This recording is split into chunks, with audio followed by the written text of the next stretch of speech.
All right, part 2 of the LockedOn MLB Mock Draft. Me, Jeff Ellis of LockedOn Guardians. Let's get after it. You are Locked On MLB Prospects, part of the Locked On Podcast Network. Your team every day.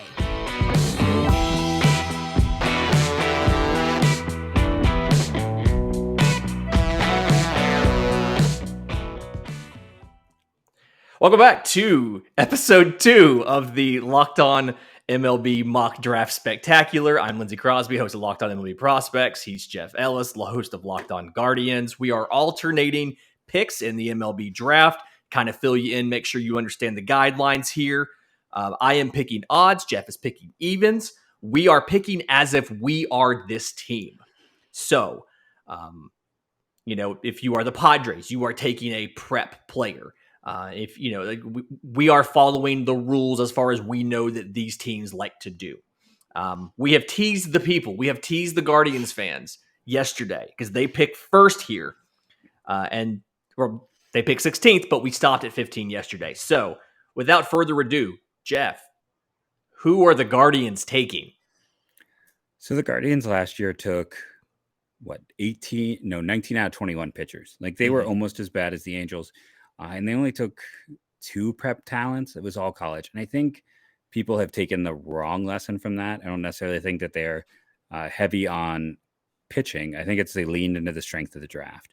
Right. It's a very analytical team. It is a team that follows models. And I think one of the things that they have learned the past few years is the draft is easier because we have more advanced data. And the more chances you've had to scout guys and the more data they've accumulated through years of college, the easier it is to know if a player is going to be successful or not. The Guardians also know what programs aren't good at development. Like they intentionally target players. The Royals? Yes, the Royals, but in college too. Like, going and adding, I don't want to say programs are bad. You can see though, last year they took 3 pitchers from the same college because they know that college, those pitchers didn't develop at all in 3 years. Yeah. And then they work on mechanical changes. And there's other places that do a good job with development, but it's like Rodney Boone is throwing 97 right now. Like who would have guessed that? Trent Denholm added 4 or 5 miles an hour. Like they know where they can go. And, as my co-host, I guess I should bring him up, likes to chime in. We always say cats and babies get us YouTube views. So as I go through and I look at like who is here, who makes sense, you're probably, call me crazy, I think it might be a college bat. And okay. I'm going to throw a name in here that like is not the traditional one, but they have had some success with, this was a team that was at the forefront of age models. 2 years ago, they mined the Cape heavily. I recently on the show had Hunter Gaddis. Hunter Gaddis had a fantastic Cape and had kind of a mediocre junior year. Let's just be honest. It was a disappointing one for a player of his stature because he was playing at a conference he was.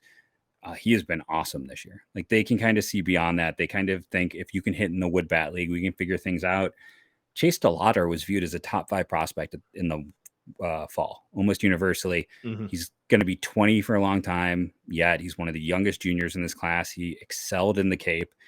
He was pretty good outside of the weekend against Florida State. And that Florida State weekend, you're facing 2 of the most advanced left-handed pitchers just in college baseball to kind of judge a Parker left-handed and Bryce Hubbard. Yeah. To judge a left-handed batter because he played poorly against them is like dumb. Like how many left-handed guys played poorly against top left-handed pitching in general? Like you're left-handed pitching who was really funky. Like they're not traditional lefties. They're not at all. I watched them both in person over the weekend. Yeah. They're funky guys. So it's like lefties always have problems on lefties. Like how many guys it takes a few years in the big leagues before they're everyday players. Even if Chase DeLauter is a platoon guy, there's 5-tool potential. It's a team who uses the Cape as a heavy scouting guy who has a lot of data, who likes to take talent that's on the decline. Much like I talked about the Nationals, they'll take a guy who had a higher draft value before the season began. You can go look at a few years ago when they took like Tanner Burns, who didn't necessarily have the top I believe that was junior year that year for his draft. Now it was the short in 2020, but like he had some concerns and questions. Logan Allen was a guy who like had seen a little bit of his steam falling off. I talked about Hunter Gaddis as a similar one. They can kind of go out and they collect so much data that if they see something there, again, he fits the age relative model. He's hit with wood bats successfully, and there's athletic traits and tools. So I'm going to go off board, and he's not going to turn 21 until October. So just very young. The concern is health. And of course, the level of competition. The Guardians have also drafted several players out of James Madison over the years. DJ Brown and I want to say Jacob Lee are both a pair of pitchers who nearly got to the big leagues from that program. So they actually have had a recent history there as well. There you go. I like the pick. I mean, it's something where he was considered to be, like you said, top 5 going into the year. Did not perform up to expectations, but I think that this is a good value pick here. I think this is good to, was he probably a top 5 talent in the draft? Not necessarily. Is he as bad as where he's projected to be at the end of the first round? I don't think he is. I think this is probably closer to his true value. I like this. And I think this might save them a little bit of money. I think they might be able to save that full 25% as well. Yeah. Which I think also matters. Will definitely help you. 17, Philadelphia Phillies. The baseball draft is different from other sports like basketball and NFL because it's really hard to draft for need. It takes these guys so long, for the most part, to get through the minor leagues and get to the big league team that your team looks completely different than it did when you drafted them. So they always say don't draft for need in the MLB draft. I'm going to make an exception here. The Philadelphia Phillies are drafting center fielder Drew Gilbert from Tennessee. Very good batted ball data, matches what they like is the guys with the power. But I think he can stick in center field. I've seen him play now a couple times this season. I think he can stick in center field. So very good hit tool, very good batted ball data. He can stick in center field, good arm, good runner. They've been trying to fill center field for years and haven't done it. And so I think Drew Gilbert's going to be the guy. I personally love that. I'm a high man on Drew Gilbert in a lot of places. So I mean, I'm all for that. I think he's the best of the Tennessee outfielders. To give you a hot take in terms of the draft, I think he's just a safer prospect. Yep, I think you're right. I'm totally, and he's one of those guys. Advanced models also like a lot of the things he does stand out. The Cincinnati Reds. So the Reds last year just kind of were. Is it fair to say passive? Like I liked their draft, but they were another team that kind of just saw what was left on the board and then jumped. And I think if you're looking at what's left on the board, I know I just dinged him in the first episode, but I think, Drew Susac is probably like what is he still doing there? Like a lot of places have him as a top 10 prospect and he's still sitting there at 18. So I think when he's still sitting there, much like, and Matt McClain had injury issues, kind of like DeLauder, who I, talked about the first pick. So that explained why he slid. Susac is a draft eligible sophomore who, I explained why he could slide. But I think, again, this is a team that jumps on what's left. He stands out for what's left, I think, in terms of at least name value at this point in the draft. Yeah. I mean, it's something where I think he's necessarily the better of the two catchers. I do think that he probably has a better chance of sticking at catcher than Parada does. And yeah, I do like the analysis of they like the names and they're going to see the name following and they're going to jump all over that. I think that's very accurate. I like that. So I actually, funny story for number 19 here, I actually, in one of my early kind of big boards I was filling out, I had Cole Young going to the A's because it kind of fits the model of what they've done. And obviously you took him at 14 to the Mets. You gave him to the Mets. So I'm going to kind of, I also know that they've gone college pitcher recently. They've done that pretty consistently, but I think I see them as needing, they've traded away so many pieces. And they need to reload on some of those pieces. So I think I have them taking a prep pitcher in Brandon Barrera from IMG, the lefty. I know that the Reds were looking at him. I think he's one who you're going to have to pay him. You're going to have to give him the money. I think that if Oakland genuinely wants talent in this system, they've traded for a bunch of prospects, a bunch of higher level guys, but they've got some space for lower level guys. I think Barrera is probably the pick here. No, he's one of those interesting guys. The other guys I kind of had on my radar was Jet Williams there, just because I feel like Max Muncy wasn't the biggest guy either. So I know that they don't necessarily, they've never been size kings when it comes to the draft. They are not Dayton Moore over there. I always want to call him Drayton. I don't know why I want to call him Drayton, but yeah. Before you get to the Braves pick, though, I just realized before you get to the Braves pick, today's episode is brought to you by our friends at Blue Nile. It's the original online jeweler. You can celebrate all of life's special moments, creating the custom engagement ring of her dreams to gifting a classic and timeless jewelry piece, all at prices you would not find at a traditional jeweler. Whether you're ready to pop the question or celebrating a milestone moment, you can get jewelry as unique as her with the modern convenience of online shopping at BlueNile.com. And if you don't know what you want, well, they've got shoppers. You can call, you can chat, you can tell them your budget, information about the person, what they like. They will give you help. They will give you advice. They will steer you away. If you know that you want to build the engagement ring of her dreams, they have online tools. You can choose the shape, the size, the clarity, the setting style, and then the bench jewelers at Blue Nile will make that one-of-a-kind ring for you. So make your moment sparkle with jewelry from BlueNile.com. Locked On Sports listeners get $50 off a purchase of $500 or more. This does include engagement rings. Use code Locked On. That's code Locked On. Plus, every order is insured. It ships free, and it arrives in discreet packaging that will not give away what is inside. So shop stress-free and find your forever piece. Go to BlueNile.com today. Okay, so you're picking for the Braves, Jeff.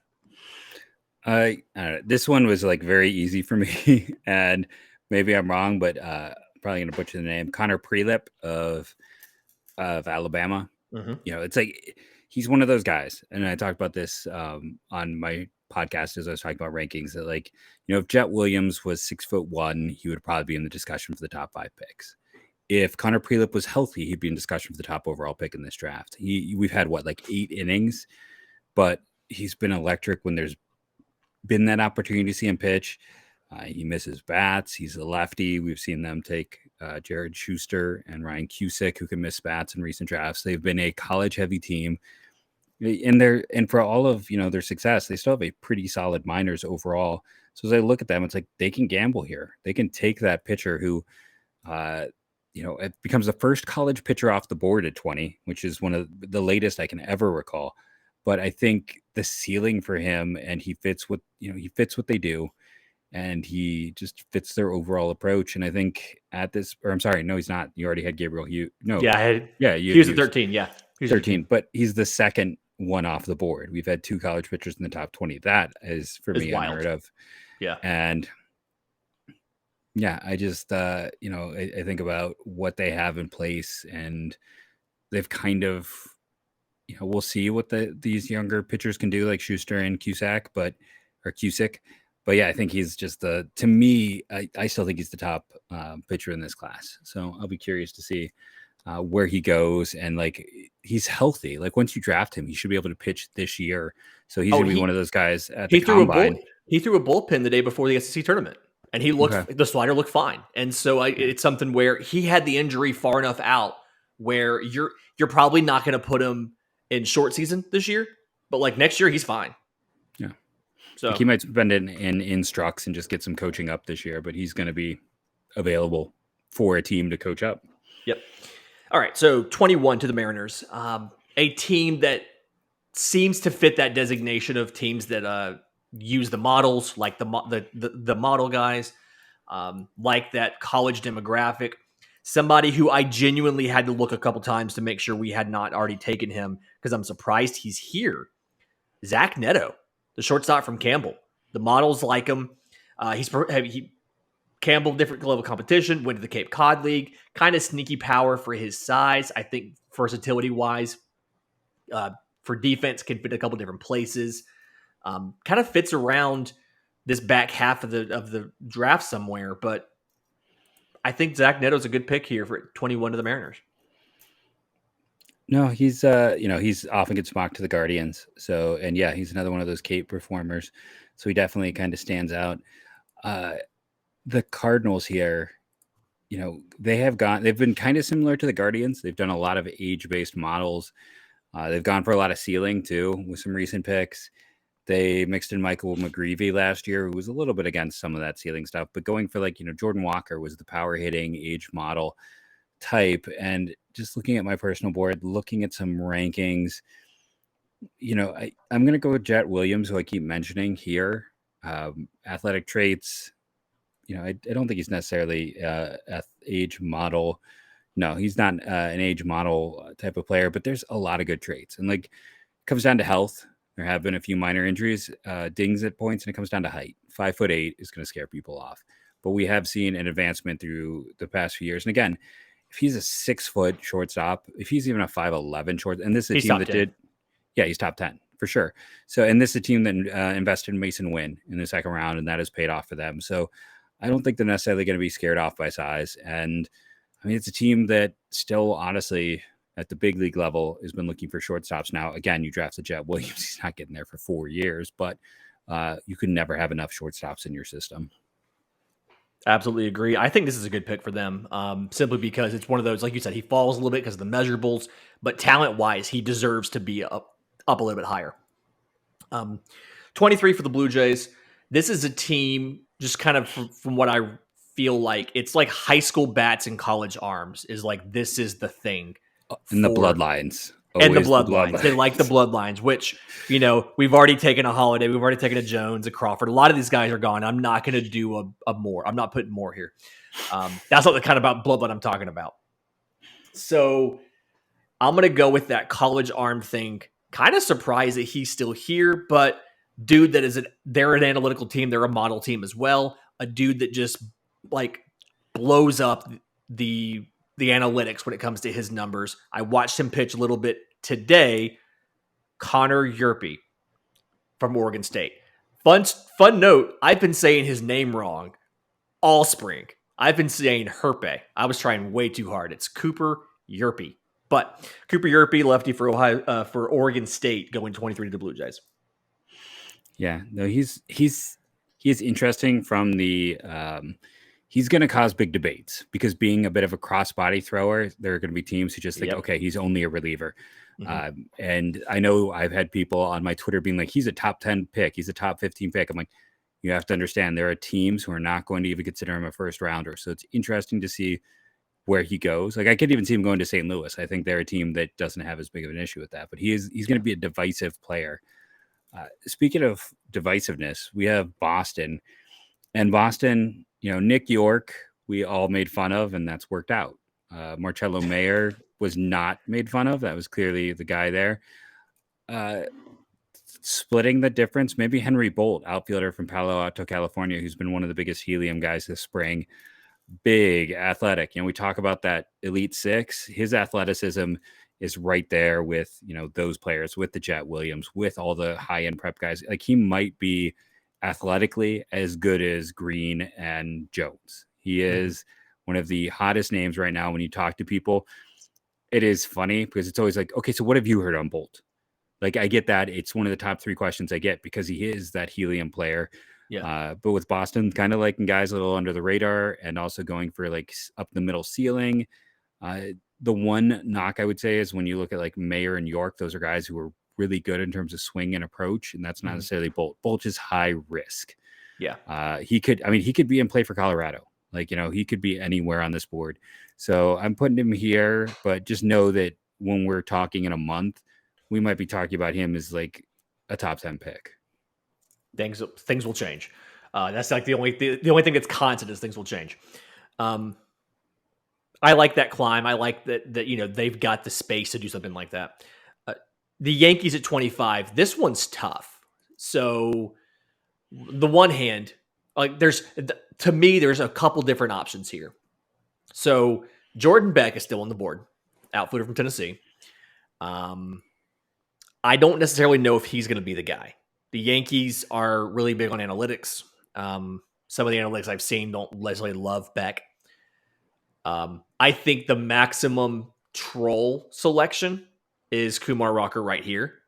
Just one of those like the Mets didn't sign him, so the Yankees draft him and sign him. I think that wouldn't be a hilarious. bad value though. Would not be a bad value at all. But I think because they've been so analytical, and this is kind of the type for the Yankees now. They have the tallest outfield in baseball when everybody's healthy. Spencer Jones from Vanderbilt. He's come off the Tommy John. Things have kind of clicked for him. He's got really good exit velos, covers the zone really well. Above average runner, can play all three spots. And again, he's also like 6'7", and he just kind of fits in. The Yankees understand what to do with that physical profile. It's not something you see every day. They understand what to do with that. They understand how to make him fit. I'd like Spencer Jones to the Yankees. Probably not going to be what actually happens, but just a pick that I like. I liked him as a left-handed pitcher out of high school. I'm going all the way as a left-handed pitcher out of high school. So the Chicago White Sox are on deck. Chicago White Sox are a team that allowed me to make my name as a draft analyst. So if you're not familiar with this story, 2 years in a row, my way too early mock draft correctly predicted who the Chicago White Sox would take when they were picking the top five. I got Madrigal and I got Vaughn correctly picked to them. And then, so they also drafted very similar to my board. They had been the college team until last year. And then last year, they went back-to-back prep players with Colson Montgomery and Wes Kath. I think the prep hitter to watch this year with that pick is Tucker Toman, the third baseman from South Carolina, whose dad was a longtime college coach, who's also like a really good athlete. I was over pulling up like his perfect game data, where it's like exit velocity was 97th in the class. His arm was 97th for the position. His 60-yard dash was under 7. So it's not like necessarily great there. It's still a solid number, but he's a really good athlete, but he's also the your prototypical son of a coach, knows how to hit, knows how the zone, good approach, fits with that Colson Montgomery, Wes Kath type, but he's a little more athletic than them. There's a chance that he could be, a third baseman. I think he's a shortstop right now, could maybe project as an outfielder. I think he fits what they have kind of looked at the past few years and what they've actually, not last few years, I should say, just specifically last year. And he's like another riser. Yeah. He's a not helium, but he is rising, just kind of quickly. I do like the fit. This very much, if you could, this feels like a Tony La Russa thing. Like he would be really appreciative of this pick because he likes the coach's son kind of character profile thing. Before we get into the Brewers pick, we've got Brewers, Astros, Rays, and Giants left real quick. Our next partner has a product I use literally every day. I started taking AG1 from Athletic Greens because I have celiac disease. And so I struggle with absorbing nutrients, can't eat gluten. And I was taking a bunch of supplements and different things like that to try to get all of the nutrition that I needed. Well, with AG1, one scoop, you get 75 high quality vitamins, minerals, whole food source superfoods, and probiotics. It's lifestyle free. It's gluten free for me, but it's dairy free. It's vegan. It's paleo. It's keto. Whatever thing you're on, they can take care of it. But less than 1 gram of sugar, no chemicals, no artificial anything. So it works out well for you.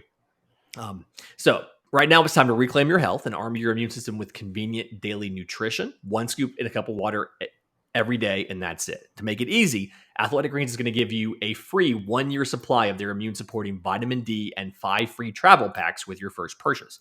All you have to do is visit athleticgreens.com/MLB Network. Again, that's athleticgreens.com/MLB Network to take ownership over your health and pick up the ultimate daily nutritional insurance. And today's episode is also brought to you by our friends at BetOnline. BetOnline is your #1 source for all your betting stats and your sports info. You can get the latest sports developments, news, and odds, including the NBA Finals, the hockey finals, Major League Baseball, obviously, fighting news, MMA, UFC, boxing. You can get College World Series odds right now. So obviously a lot of the guys we're talking about are still playing. BetOnline is your continued source for all your sports wagering information, live betting, esports, and more. So head to the website today or use your mobile device to learn more about the trends in action because BetOnline is where the game starts. Okay, so 27 to the Brewers. Kind of some of the things that I've heard about, I think the groupings that they would like is they like some of the college outfielders and college pitchers that kind of that same developmental deal that you talked about earlier that have some room to build a little bit still and grow.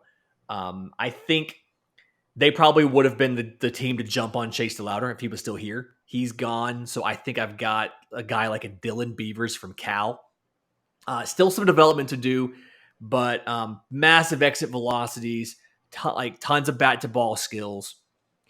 A little streaky at the plate sometimes, but I think when everything clicks, if everything works, you can easily project him into something like a top 10 value. And so as long as they trust their development, they trust their analytical stuff, I think that they can see the upside of him and appreciate the value of getting him later in the draft. So outfielder Dylan Beavers of Cal, who should have gone to Oregon State and played for the Beavers, would have made a lot more sense. No, agreed. It would have made more sense for him. So we move on to Houston Astros, who are choosing to forfeit this selection to just kidding. I'm sure this is gonna get at least one downvote for that joke. So Houston, the last 2 years, without a high pick, has gone prep talent with Alex Santos and then Tyler Whitaker. Both players that I mean, Whitaker in particular I thought was like a second round talent. Before that, they were definitely more of a college team. When we look at like the Seth Beers, the Jeremy Peñas, 2019 was Corey Lee. So they could go anywhere. So I had a theory that they overdraft players in the first round to inflate value to then make them better trade assets later, because once a guy is a first rounder, they're always a first rounder. So that's kind of a thing. Like Corey Lee was an overdraft. Seth Beer was one of those guys that was overdrafted, and then they set him up to succeed. So they put him in a situation where his numbers would be good by putting him against lesser competition, which then made him a legit trade asset to Arizona. It's the same thing. Like you go look at the players in that Arizona deal in particular, they definitely seem to kind of manipulate the system to increase overall perceived value. Okay. If you want to increase overall perceived value, Kumar Rocker would make the most sense, right? Ooh, yeah. If you want to get a college player who you could put up against weaker competition and really excel and get people excited that like he's back, we got a top 10 pick at 28 and have someone who is a massive trade asset for next year or this offseason, which they could look to do, the quickest way to increase value on this pick here is to draft Kumar Rocker. And save a little bit of money because he's not going to want to be out for 2 years. Yes. He can't go to college. If you are him, who, there's arguments about his development being a little stalled at Vandy and just about his overall health. If you're making a short list of the top teams in terms of pitcher development, it's the Brewers, it's the Astros, it's the Guardians, it's the Rays, right? Those are the four that come to mind. So he might also consider it an advantageous position to go to one of the top developmental programs in general to continue to apply his trade. Yeah. I like the pick here. I'm glad he went off the board finally. I think probably in real life he'll go earlier than we had him, but I think this is something where obviously we're working off limited information. He's had one start. And then two, it just takes one team. It just takes one team to decide to go ahead and pull the trigger and jump on it. So the Rays at 29. I've struggled with this, and this is one of the ones that I've kind of pinpointed and I've struggled with as soon as you and I decided that we were going to do this and I was going to be the odds. Because the Rays are very much like they just sit back and wait to see who falls to them. They've got I see the Rays as a team that they've simulated 10,000 times how the draft might go. And every possible guy that might fall to them, they've simulated his development 10,000 times, and they know exactly what every single player is worth. And I don't know anything about that. But I do know that they're good at developing arms. So I've got a super unique guy, great metrics, lot of potential, needs refinement. Noah Schultz, the prep lefty from Oswego East. Just something where didn't pitch a lot this spring, had a lot of high buzz. I think he had some sort of illness or something. I don't know if it was mono or something, but anyway, something where they see the talent's fallen to them. They know that he needs a little bit of more refinement. He missed out on most of his senior year. Noah Schultz to Tampa Bay. I just want to throw out there that I've discussed him as potentially that like hidden arm to Kansas City, right? Like they love size, they love pitching, like, just as one of those we were discussing, like not knowing if Kansas City wants their next Frank Mazzucato, it might be Schultz, just to throw that out there. Top 10, So the Giants. Also, sorry. No, you also, go first. Also, the second pick that the Mets have. Something where they can say, hey, we already have our first round guy. We can afford to throw a lottery pick at a guy like a Schultz who was projected to be really high, didn't perform his senior year. We can try that as well. So another guy who might be a value play there. Sorry, go ahead. Oh, no problem. So the Giants, one of their most successful picks has been Kyle Harrison. There's been a lot written on him, but in spite of his success, they have been a college heavy team. So they did, they've got this one guy that they targeted. It's been great success, but I'm still leaning college with them. And as you're looking at like, who are the top college talents, who are the guys who could potentially make sense, looking at their recent drafts, it's been a little bit more with safety. If you're like, Patrick Bailey was a recent high pick. Mm-hmm. Last year was Bednar, who had the great, postseason, but, brother was a pitcher, and then they went with the Fordham pitcher, and then went Mason Black. I mean, they went one could argue they took 3 relievers in a row to start their draft last year. So wild, absolutely wild. What is the top college performer left? And I think for me, it's like, I'm looking at, we talked about, I've talked about my podcast. You got Parada, who is the bat with the questionable glove. You got Susac, who's the kind of in-between option. There's Logan Tanner, then, who's the glove but questionable bat. You've got, the Jordan Beck is still out there. Sterling Thompson, outfielder, Florida, is still out there. Jude Fabian is still out there. And I've thrown all of these names out there just to not pick any of them and go with Peyton Graham, the shortstop from Oklahoma, because of positional value. Now, again, I'm not necessarily sure he's going to be a shortstop, but I think he's an infielder, and he's he's had a really good last few weeks, so he's doing himself some favors. Now, the Cape Cod wasn't necessarily the best. That can be an issue for some, but there's a lot of versatility. There's a lot of things you could play as a super utility. I mean, at this point in the draft, you're looking at a team that's going to look at the value of the performance, and I think the performance, especially late in the season, has been there. Yeah, he's one of those guys that feels like regionals and through the tournament, he's shot up in value and climbed the boards. I saw stuff just 2 weeks ago that had him in like the 50s. And I can see now, I mean, I've already seen things coming out like today and yesterday that were like, yeah, he's played himself into a possible first round consideration. So I think that's a good pick.